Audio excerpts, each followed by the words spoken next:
थोड़ी देर पहले मुझे YouTube के होम पेज पर एक गाने की वीडियो का सजेशन आया जिसके 1.7 बिलियन व्यूज़ हैं। इस गाने को गाया ध्वनि भानुशाली ने और ये गाना 2019 में रिलीज़ हुआ था।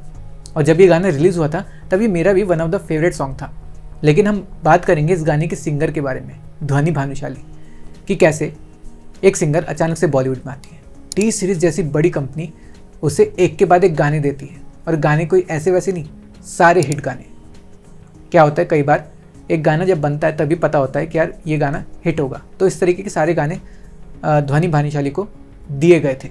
इसके पीछे का क्या रास्ता, ये भी जानेंगे।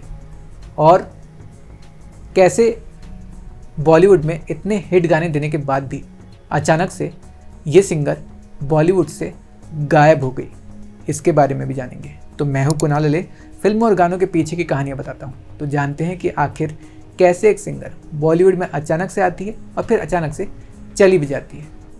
ध्वनि भानुशाली का पहला गाना बद्रीनाथ की दुल्हनिया फिल्म का एक पॉपुलर गाना है हमसफ़र। उसका एक वर्जन था जो ध्वनि भानुशाली ने गाया था और वो भी टी सीरीज़ में रिलीज़ हुआ था।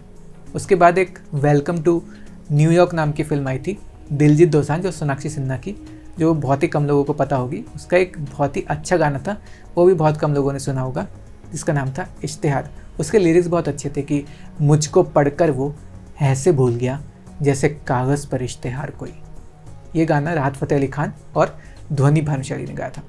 इसके बाद ध्वनि भानुशाली के और भी गाने आए, जिसमें से दुनिया, दिलबर दिलबर, साइको सैया, ऐसे बहुत सारे गाने थे जो सारे के सारे हिट हुए। उनके कुछ एल्बम सॉन्ग्स भी आए, जिसमें से एक था लेजरे, जो कि ओरिजिनल गाना श्रेया घोषाल का था और उसका रीमेक बनाया गया था, वो ध्वनि भानुशाली ने गाया था और उसके भी 1 बिलियन व्यूज़ हुए।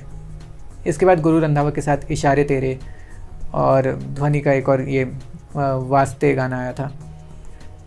इस सब गानों के पॉपुलर होने की वजह ये थी कि इस सब में ध्वनि की वॉइस जो थी वो लोगों को बहुत पसंद आ रही थी।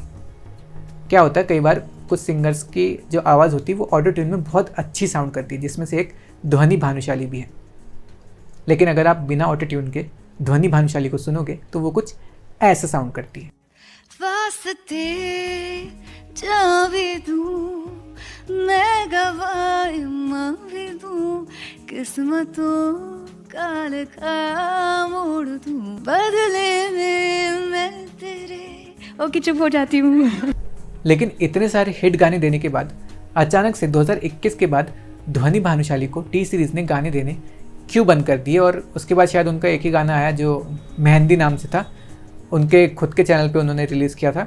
उसके शायद कोई ढंग के अच्छे व्यूज़ थे। उसके बाद तो मुझे कोई याद नहीं है कि उनका कोई अच्छा गाना आया। इसके पीछे का राज है ध्वनि भानुशाली के पिता विनोद भानुशाली, जो कि टी सीरीज़ के ग्लोबल मार्केटिंग और पब्लिशिंग के प्रेसिडेंट थे। हाँ, 2021 में उन्होंने टी सीरीज़ में 27 साल काम करने के बाद टी सीरीज़ को छोड़ दिया और ख़ुद की एक कंपनी स्टार्ट की। और उसके बाद से ही ध्वनि भानुशाली को टी सीरीज़ की तरफ से गाने मिलने बंद हो गए।